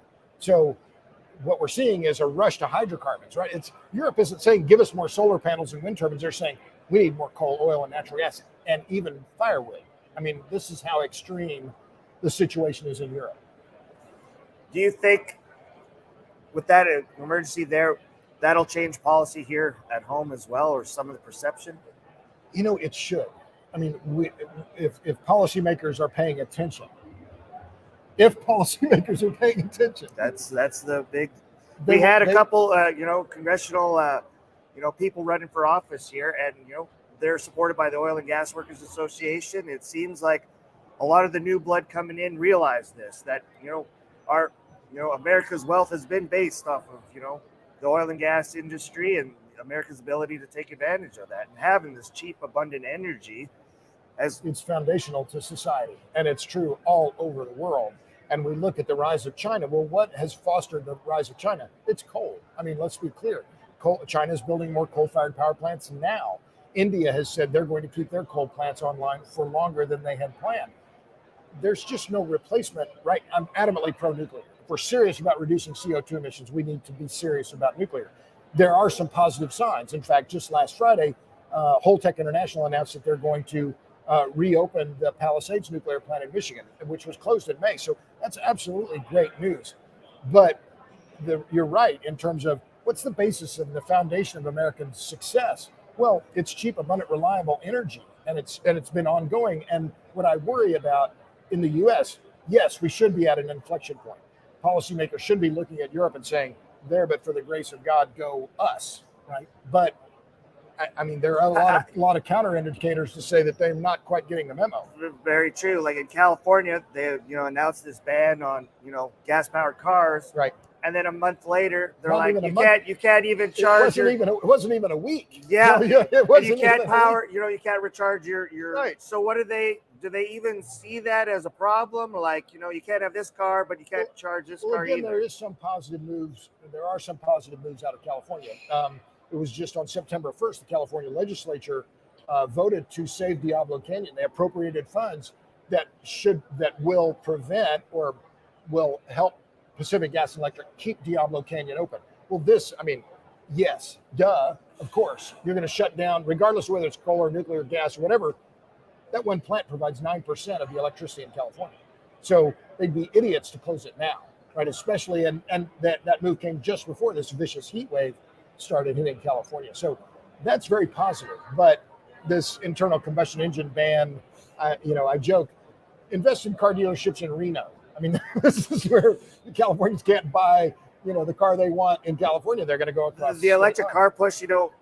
I don't mind electric cars. To me, I'm worried about. I see a lot of the push. I grew up on a farm.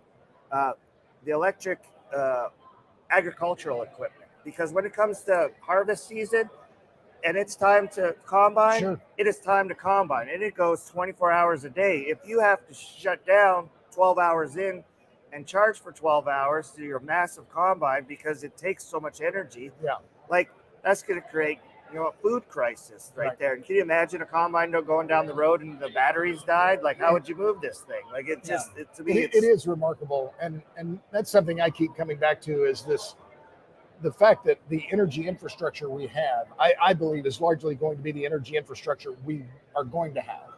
But the diesel engine, as you point out, this is the basis of, commercial transportation, agriculture, industry, heavy transportation. There's no replacement for it. And the idea, at least not a viable one now. Well, maybe. And batteries are getting better, but let's be clear, batteries still suck. I mean, they still suck. They don't, when it comes to energy density, which is what we care about, right, on a combine or in our cars, we want high energy density fuels. And using a battery, that's a very low energy density source. And also, they have this unfortunate habit of catching on fire, and it can't be too hot, can't be too cold, can't discharge too quickly, can't recharge too quickly. So batteries have very real limits. And yeah, a Tesla. Well, okay, I've driven a Tesla. It's a nice car. I made it really fast. I'm impressive. I didn't drive one for a while because I thought, I hope I don't like this. But then I drove it. I thought, holy smokes, it's incredibly fast. So but that was an evolution, right? You go back to the Chevy Volt, and it was, but then Tesla comes along and they improved upon it. I think eventually we'll get to certain places with certain things, but at the end of the day, we need more energy, not less of it. Yeah. I'm not against the renewables and stuff, but at the same time, we need to. The population's growing. Yeah. We need to more with hydrocarbon, and natural gas to keep our electricity down, so we don't get $9,000 a month bills all of a sudden for. Well, and that's one of the things we're seeing now in California is that since 2008, when Arnold Schwarzenegger signed the executive order requiring the utilities to get 30% of their electricity from renewables, power prices in California have gone up 5 times faster than in the rest of the continental U.S. And this is a very regressive policy. By mandating these renewables, it's driving up the cost of energy. And who does that affect the most? It's questions. Oh, heck yeah. Where can we find the statistics of the growth of the hydro compared to the growth of the wind and the solar? Well, I'll be presenting those today. So tune in to my presentation. How about that? Is there anywhere online that people I'm can't make it? I'm going to put these numbers on Twitter and on my LinkedIn page after today. So I'll have those up and available. Okay, so you're on LinkedIn. Good to know. I'm on LinkedIn. I'm omnipresent, Chris. Keith. I'm on YouTube. I'm on TikTok. Excellent. TikTok, PWR Hungry, Power Hungry. But yeah, I'm on LinkedIn and also website robertbryce.com. So I'm easy to find.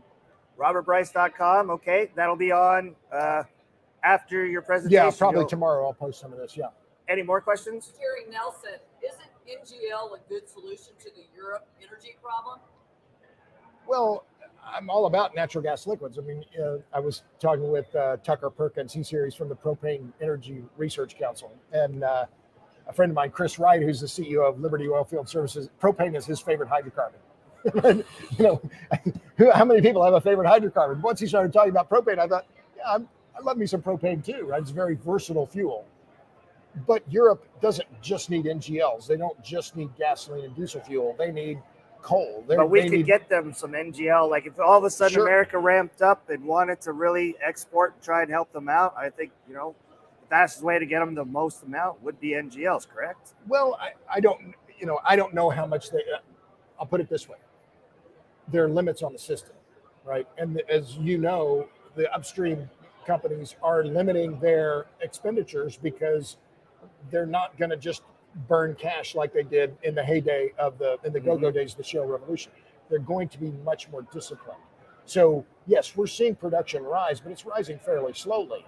And then further, Europe is going to have to compete in the market for those NGLs against buyers in Asia and everywhere else. So that those molecules will go into the marketplace. Who gets them is going to be decided by who can afford them. Excellent. You have another one?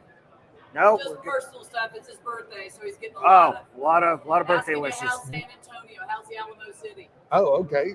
Oh, the city's looking great. It's been, coming from Odessa, it's sure a lot greener here, but at the same time, we've had quite a bit of rain in Odessa, so it's looking good there. So your birthday today, what 72, 73? I'm very spry, 52. No, 42 today. I'm 42. 42 years old. Thank you, sir. Getting old. Yeah, well, one foot in the grave and the other on a banana peel. Yes, you should have saw me on on Thursday. I had my hair down to here, and I was raising money for Sky High for Kids, and I was able to raise $13,000. So it was the most expensive haircut I ever had. Fantastic. So, thank you, sir. Appreciate that. Anything else you want to cover before I know you got to go here? So I know you want to prepare we've covered a lot of territory, I think. But one of the things I've thought about. Well, what am I going to say today? And I think the energy sector, the energy and power sectors today are in a more precarious position, I think, than at any time in my adult life. I mean, since the 73 oil embargo. I can't remember a time when the oil, energy and power around the world, not just in the U.S., but all over the world, where we face so many different crises all at once in so many different countries. And for all of those dangers, I think the U.S. is still incredibly well positioned. And both demographics, geography, natural resource availability of resources, I'm bullish on the U.S. I'm long America. Oh, I believe so. And, a lot of the pushback is just people aren't educated on, where polyester, where a lot of these products actually come from. You can say, okay, we're not going to drive cars anymore. You're still going to need oil and gas for so many things we take for granted every day that a lot of people just aren't aware of it. And we do a better job educating the public. I think there's going to be less and less pushback. So, well, guys like you. It takes time. I mean, and the battle is long, right? And so when people ask me, well, what can we do? I say, pack a lunch, right? Because it's an ongoing issue. And it's easy to be a demagogue around energy. I mean, perhaps more than any other topic in our lives. Politicians can say this, that, without having an informed opinion, but math and physics ultimately win. And so that's what I try and do in my life. Give people comparisons, give them the numbers, make these comparisons yourself so you can understand the broader context for energy and power in our society. And a lot of it starts at home. Make sure the people around you are aware. Like my wife's in manufacturing. She does gel packs, cold chain. She's not in the oil and gas industry. Neither is her family. So I try and let them know. Yep. Because if you can't convince the people directly in your everyday life, it's going to be pretty hard to convince strangers. So it starts at home. Make sure the people at home know what's going on. Yep.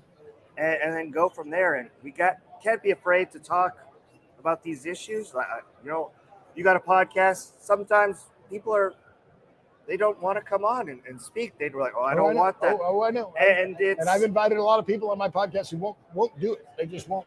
And they're from. We got to get rid of that. Coming at this from another angle, and I think they're wrong. We'll come on and explain it. Well, what's happening in Europe? But I am doing a lot of podcasts and talking with a lot of people I think are smart and fun. So that's Power Hungry Podcast. Well, great, Keith. It's great. It's been a pleasure. Thank you, sir. Yeah. Appreciate it. Good luck in the speech today. Many thanks. Awesome. Thank you very much. Oh, put the book up one more last there time. You go. Question of power. RobertBryce.com. Check it out. And we'll get some of those stats also online too. Yeah, we'll have some people check it out. Thank you, sir. Really appreciate it. Man, we're moving right along here. Watch the microphone. There we go. Excellent. Well, I hope you've been enjoying the GPA. We've been flashing it back and forth. I'm going to have this guy come in, talk for a few minutes.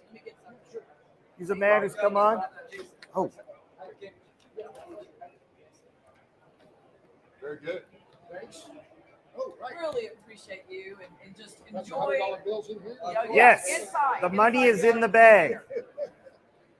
No, we're going to have, are you going to take a moment? Okay, take a moment. I'll talk about also next month, October 19th, 20th, 21st is LAGCO at a Lafayette. Maybe I'll get Rebecca again. I don't know. We've been talking about doing some more live streaming from some of these big events. Louisiana is one of the homes of the original oil and gas industry. I got another guy coming in here. Sir, you doing good? Yes, sir. Have a seat. Come on. How you doing? Put on that microphone right there. Uh-oh. I was going to go. Trying to get his business card. Yeah. Oh, Excellent. Sorry. Oh, man, I like this. It makes me feel tall. Man. Yes. Yeah. Me too. All right, where are we going with this? Right here? Where are we going? We're flying by the seat of our pants as always, boss. That's it. That's it. Last week hasn't been. Wait, it were we was live? last week. Yeah, well, of course we're live. Oh, wow. Hey. Jason Arsenault, head of the board, Arc Energy, my boss. So welcome, everybody. Welcome to the show again. Man, thanks for having us. Thanks for being here. Last week, you joined me at Sky High for Kids. And great event, man. Great event. Great people out there in West Texas. Thank you for all your support on that. I couldn't have done it without you. So man, really I'm appreciate just glad to see us so involved in something and doing it all the way, or well, to the best of our ability. ESG is one of those words that get thrown out there, and it's, it starts with the environment. I think ARC does a great job of, we're reconditioning vessels. So we're not, we're making the best use out of steel and products that are already out there. But your sport of Sky High as well has been, that covers, the social.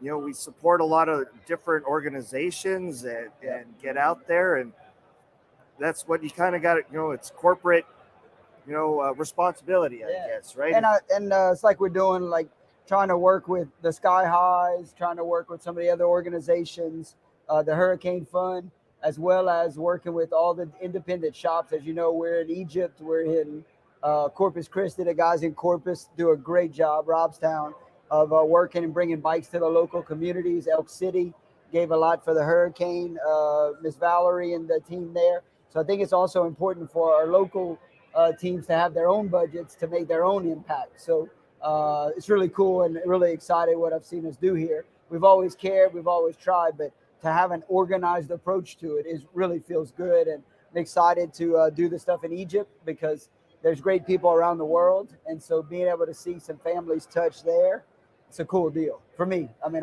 and we got, we support veterans. We have a great veteran on the board. Dennis is one of those guys, right? He's quite the individual. He's a great guy, for sure. If you haven't seen Dennis Thomas, Vice President of Arc Energy, did a great video with Oilfield Basics, correct? Is that right? Yeah, Oilfield Basics. Derek and him. He's explaining a heater treater, did an amazing job there. He had an excellent cameraman, if I do say so myself, coach him along there. So check him out.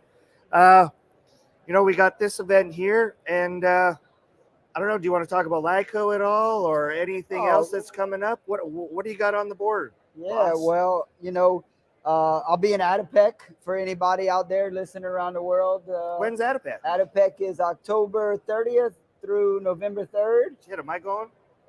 We need to talk about that. It's I know that me and Tom are excited to go. Omar will be joining us from Egypt. Christian, our Latin American BD business manager, said he would like to go. So, really get to see what's going on there, talk to them a little bit about our recycle programs and, the reduced carbon emissions, then just talk about natural gas, right? Talk about liquids. We see the international market always lagging a little bit behind the U.S. market there. Excited for that growth. But, so GPA, always a lot of good, like-minded people coming together, talk about the industry. I'm sure you've done a good job this morning of talking to a lot of different ones. Well, you were watching the entire time, right, sir? Of course. I have a live feed in my ear at all times. But no, I had customers and friends that come with every year, got together with some guys doing a lot of gas processing.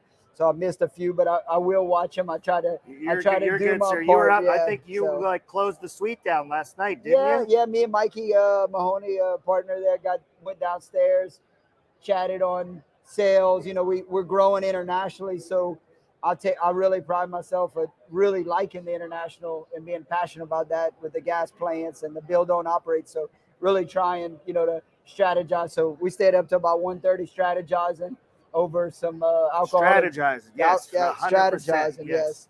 And it's smarter. I mean, we get smarter as the time goes later or earlier, So we all really felt good about myself this morning. But then I had to wake up and meet some customers this morning. But so we got the Energy Fest coming up. We got Adipec coming up. Excited about the Energy Fest. We're going to bring a festival feel to an oil show, and hopefully can then start working with the different oil shows around the world to help them, promote energy, right? We're not in oil and gas. We are, but we're in the energy space, right? We're in the energy industry. And when we start saying that, the rest of the world, I think, will stop thinking of us as oil. So we're in energy. We're providing power.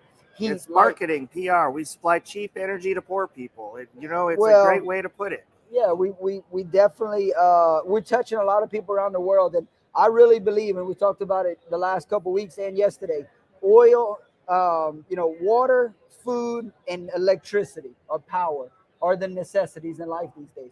You take away a kid's cell phone, you take away a kid's iPad from the dinner table nowadays, and or my computer, like life's gonna get real, right? So power, electricity, cost effectiveness, hydrogen, geothermal. It's really cool, the things, diversification we're looking at, but it's all to help. It's all long-term, man. Gas, natural gas, oil, it's there, hydroelectric, all that stuff. So really, I'm enjoying the learning, enjoying the traveling, and enjoying what ARC's doing to do its part, right? And so thank you for all you're doing out there to get out there and provide a good message, trying to get the name. Like I said to them earlier, you missed it. I'm just trying to get on full time, sir. Just trying to get on full time. You know, Well, I'd love for you to do this full time, but we have fun things to do, as you know. I've enjoyed working with you over the last 2 months together, probably closer. Yeah. You're doing great things. You and JP, what y'all did for Sky High, with Sky High, the way they celebrated y'all was awesome. The money that, Salisbury, Pinnacle Midstream, Kim, all these different companies that were out there. It's a great oil and gas show and helped a lot of kids. So I think they ultimately, at the end, after the shoot, I think they raised over $800,000 for that, between that whole show. Awesome. That's amazing. Yeah, that's a whole lot of kids helped where they don't have to worry about the cost of their MRIs or their, the housing or the travel. That when your kid's sick with cancer, you don't want to be worrying about that. You want to just focus on them and be there for them, right? So yeah, man. It's a great organization. What Adapec, how long you going over there for? So I'll probably leave out on like the 29th, right before Halloween, and then come back probably around the 7th. But oh wow, long trip. Yeah, well, get to visit some of our partners, visit some of our. We like to collaborate with a lot of people, and then just one-on-one time with our people that we only get to see 2 or 3 times a year there. We got some estimators, bidders, engineering teams out there. Omar comes over, but Adapec's great. A lot of great people. If you get a chance to go, I missed out on Gas Tech. Gas Tech is it moves around every year, and it's where a lot of leaders come to every year for the gas business and talk about new technologies, distribution, pipelines. As you know, gas is becoming a global commodity, right? Like it's kind of always been localized. Excited to see that. I mean, every day we hear about newer technologies. I think our industry, the energy industry, is turning, man. A lot of smart people, always man. innovating. Yeah, just so you think you got somebody else is ahead. I mean, carbon credits, different just things, man. It's awesome what people are doing, and I'm excited with the flare capture stuff. I'm excited with what our industry's doing. So being able to go to these events, talk to people, listen, kind of helps us guide ARC to where ARC Energy can make a difference and not just be missing out on the next thing. We know where we fit, So excellent, great to hear. Well, sir, thank you, appreciate sir. it. Yeah, man. I think we're gonna. I don't know. We'll close up the show for today. We'll record a little bit later, and we'll be seeing you guys tomorrow morning. So from the GPA, live from San Antonio, we'll see you guys tomorrow morning. Everybody, thanks for tuning in. Check it out. Send in your questions for tomorrow. And till tomorrow, enjoy your day. Come down and see us. Come find me. I'll be around. I'll be here too. Or come see us tonight at our yes, sweet night too. 3529. We're good. My ages. Oh yeah.